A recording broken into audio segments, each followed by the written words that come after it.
Today, 15th November 2020, under Nityam Bhagavatam Sevaya, we are continuing our study by the mercy of Guru Parampara and by the cooperation of you all. So, text 35 today.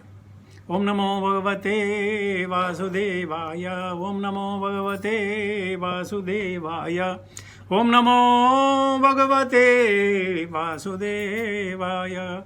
Narayanam Namaskritya Naram Chaiva Narottamam Devim Saraswatim Vyasam Tato Jayam Udirayet. Nashtuprayeshu Bhadreshu Nityam Bhagavata Sevaya.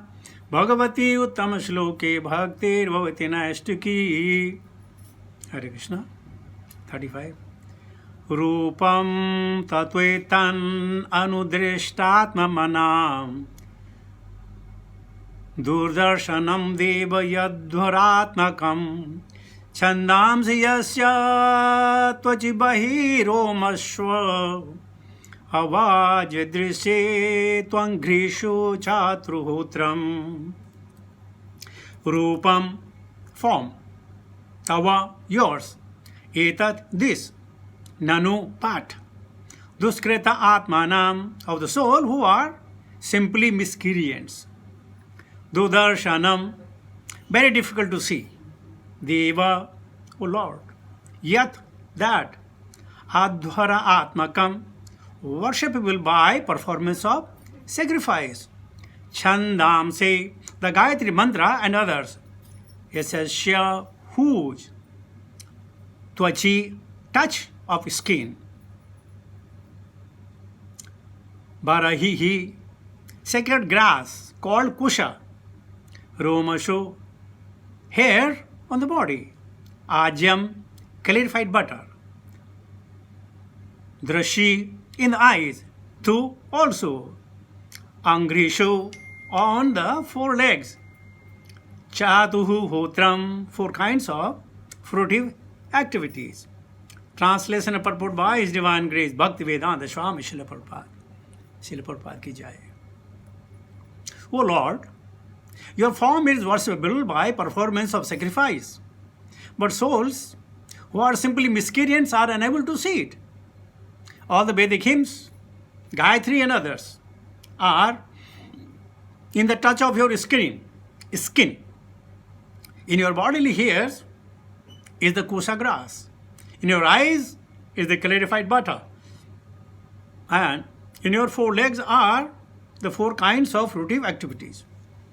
Om Jnana Timirandasya Jnananjana Salakaya Chaksmritamyenam Tasmai Sri Guruve Namah Sri Chaitanya Manobhishtam Sthapitam Mugna Bhutale Swayam Rupa Kadamayam Dadati Supadandikam Pandeham Sri Guru Shuddha Padakamalam Sri Gurun Bad Sri Gurum Vaishnavam Cha Sri Rupam Sagrajatam Sagana Raghunathan Vidantam Sajivam Sadhuidam Sabadutam Parijana Sahitam Krishna Chaitanya Devam Sri Radha Krishna Padan Sahagana Lalita Sri Vishakhan Vitam Cha He Krishna Karuna Sindhu Deenabandhu Jagatapate Gopesa Gopika Kanta Radha Kanta Namasuti Taptikachana Gaurangi Radhe Vrindavaneshwari Vrishmanashude Devi Pranamami Hari Priye Vangcha Kalpatarovya Kripa Sindhu Vacha Padidhanam Pavanebhyo Vaishnavebhyo Namo Namah.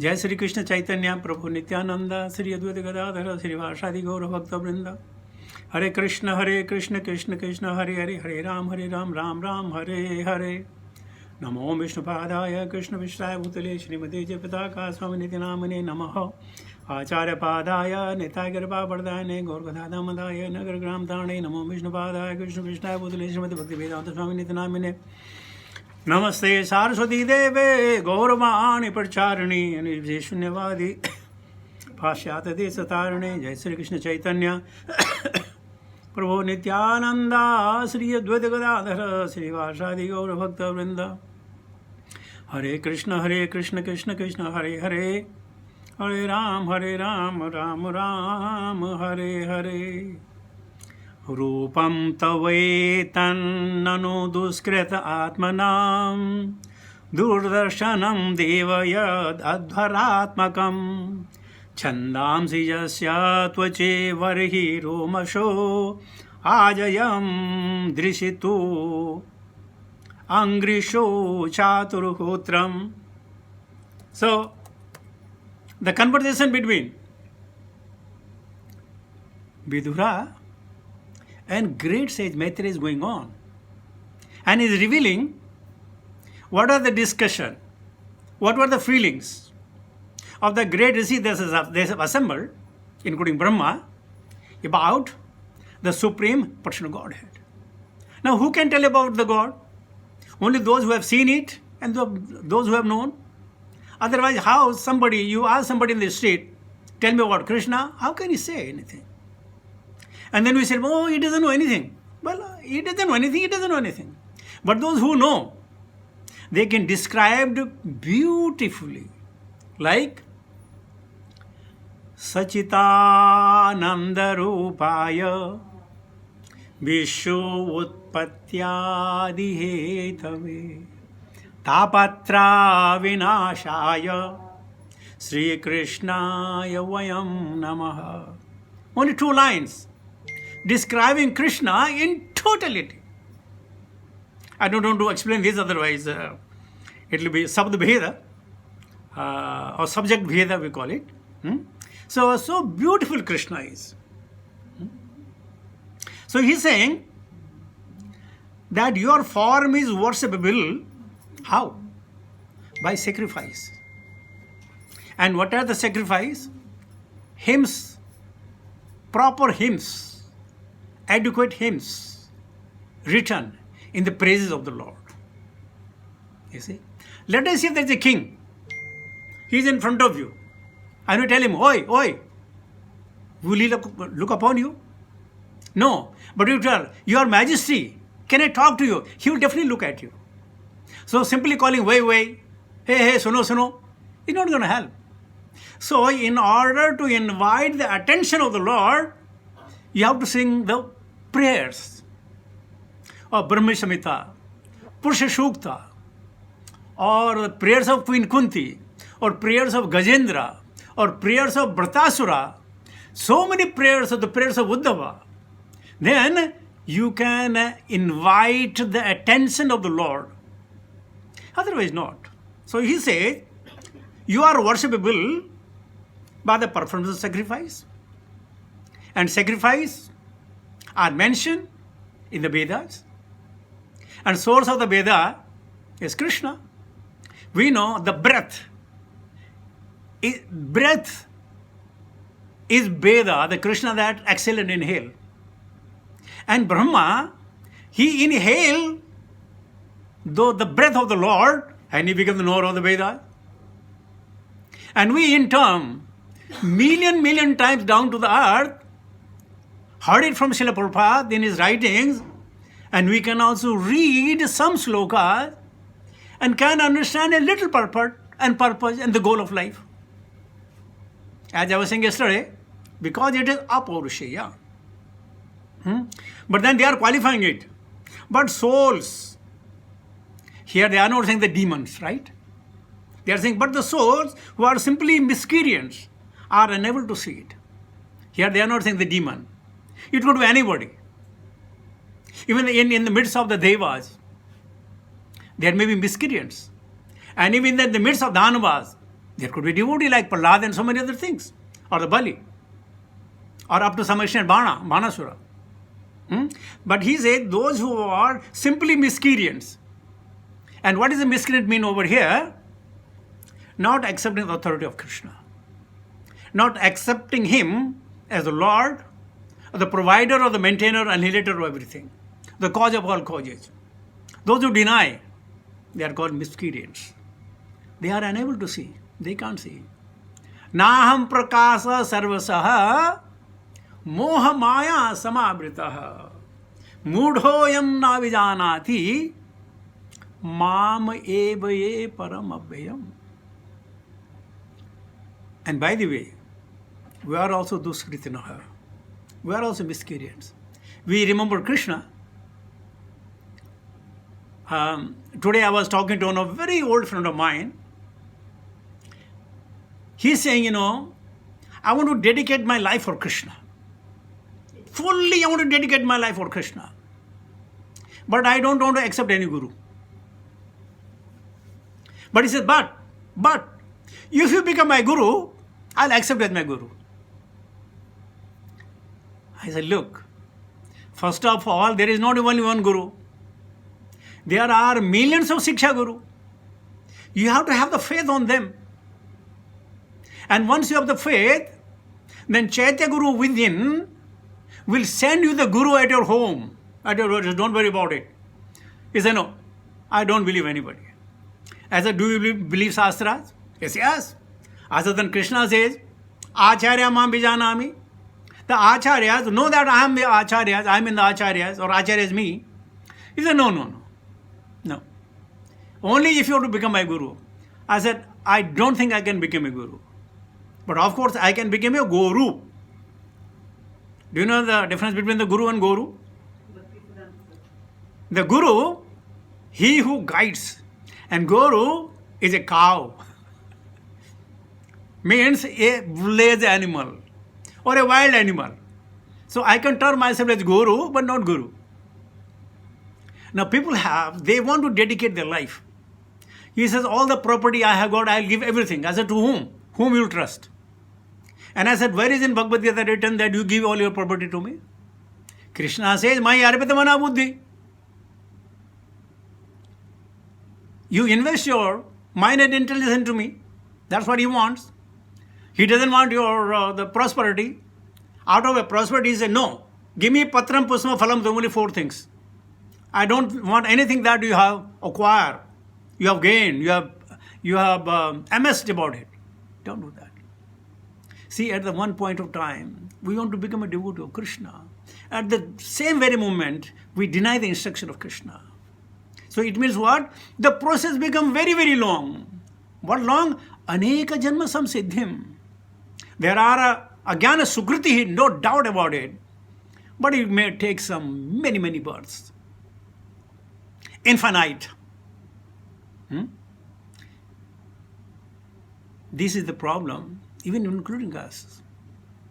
We want to become a devotee, want to do everything, but we don't carry on the instruction of Krishna.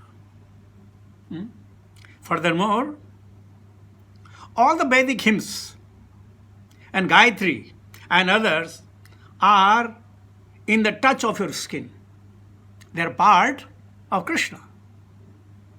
And Gayatri, any mantra, any sloka, which ends with Dhimahi, that is known as Gayatri. Srimad Bhagavatam also Gayatri, because first sloka ends with Dhimahi. Satyam Param Dhimahi. The last line of the first sloka of Srimad Bhagavatam. So he says even the Gayatri or others are in touch, are in the touch of your skin. In your bodily hairs is the kusa grass, the most auspicious kusa grass.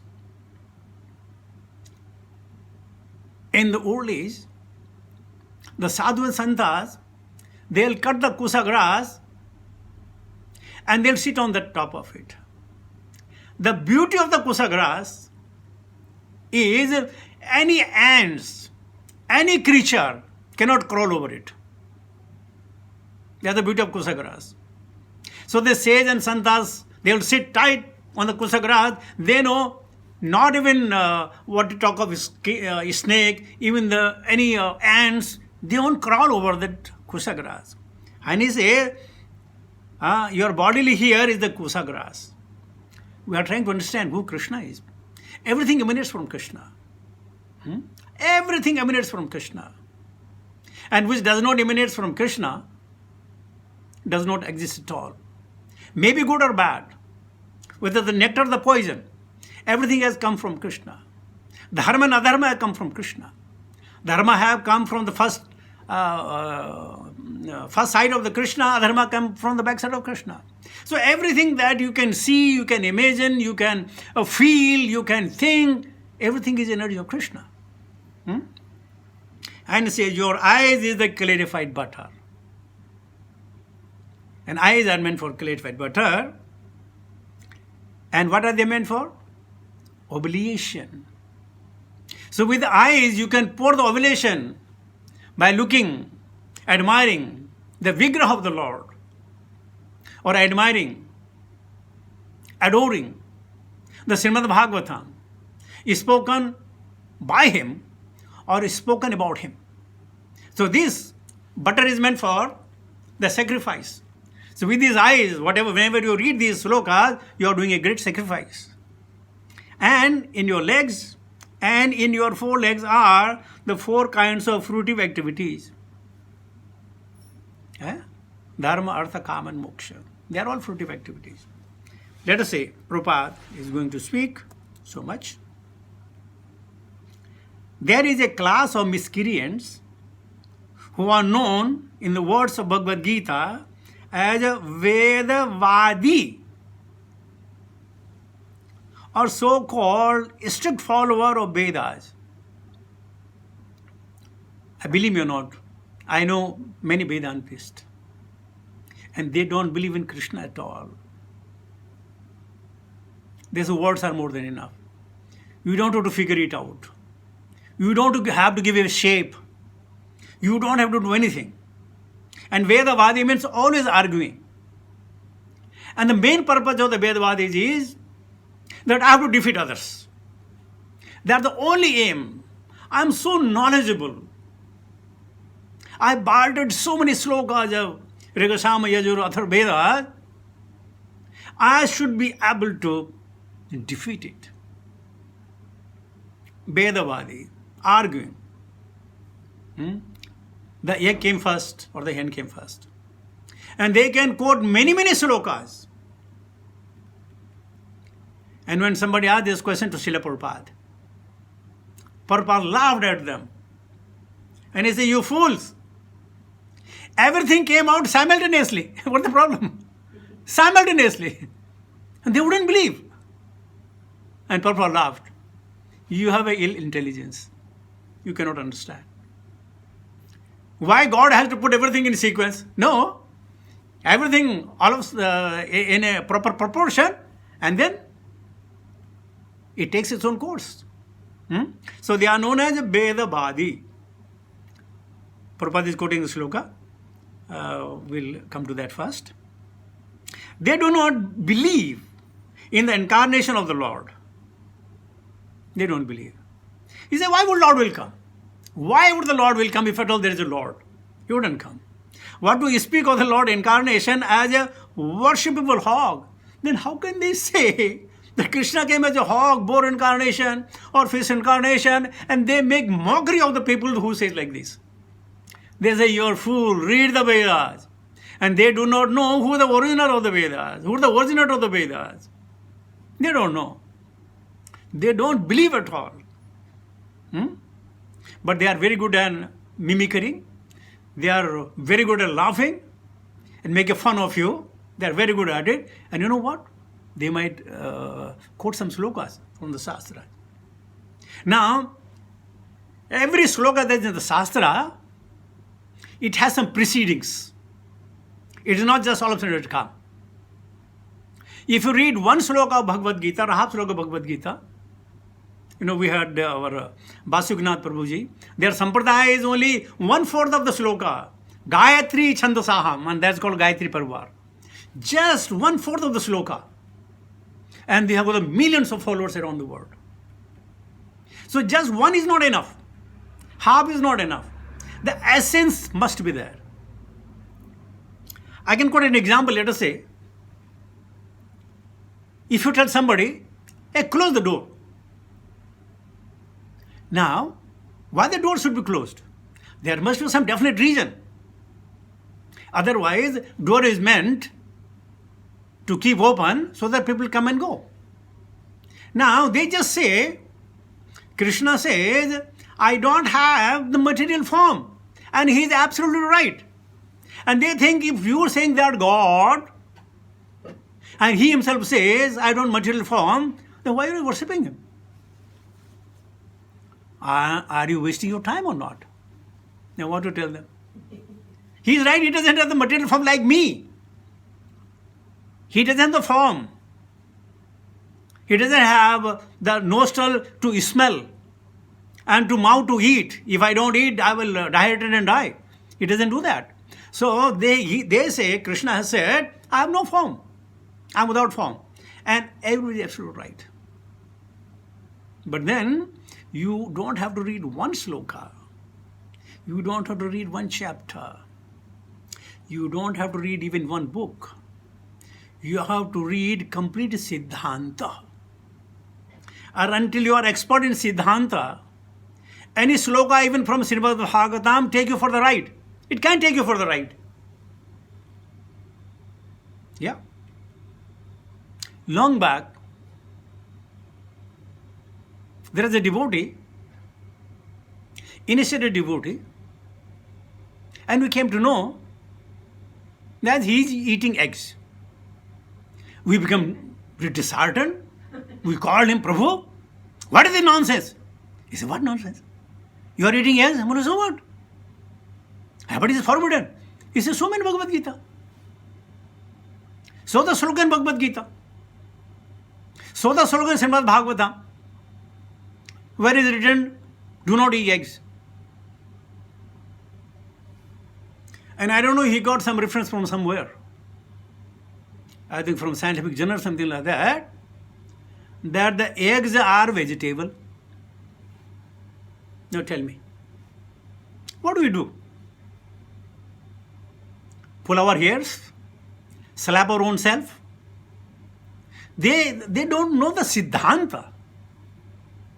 If it's no meat eating, we tell no meat eating. Well, yes, I understand that. But where did I know egg eating? No. So even if you don't know the Siddhanta, even certain sloka, even the great scripture like Srimad Bhagavatam can take you for the ride. That's why it is necessary.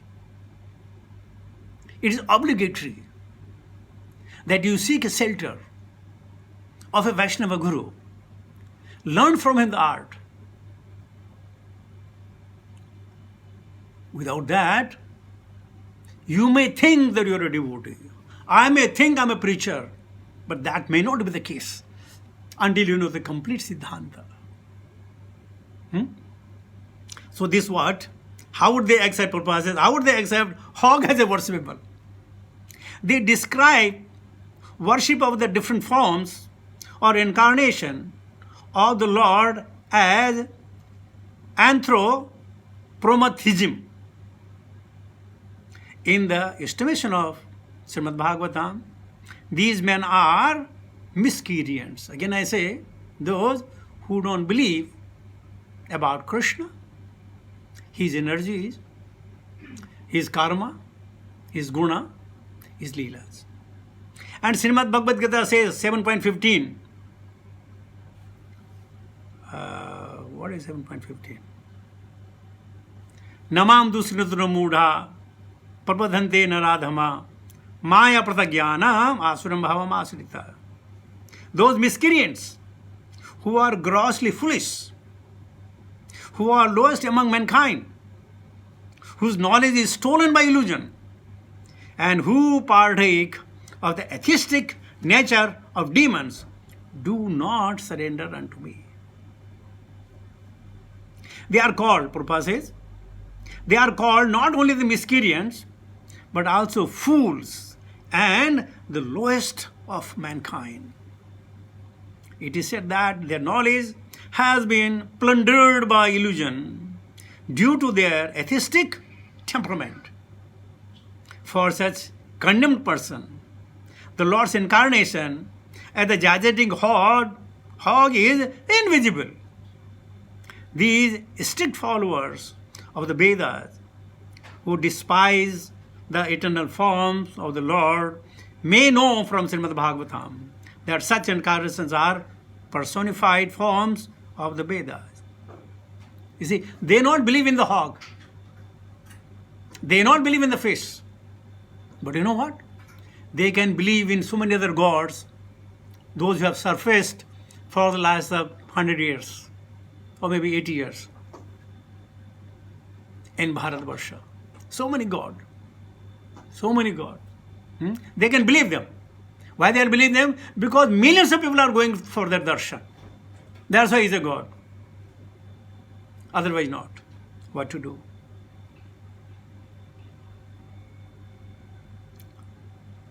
Where I was. Who despite the form of, okay. Such incarnations are personified form of the Vedas. Lord bore's skin, his eyes, his bodily hair holes are all described here as different parts of the Vedas. He is therefore the personified form of the Vedic hymns and especially the Gayatri mantra. So with this, I'll come to the conclusion of my talk. Thank you very much for giving me an opportunity to share my thoughts, whatever I can remember. Hare Krishna.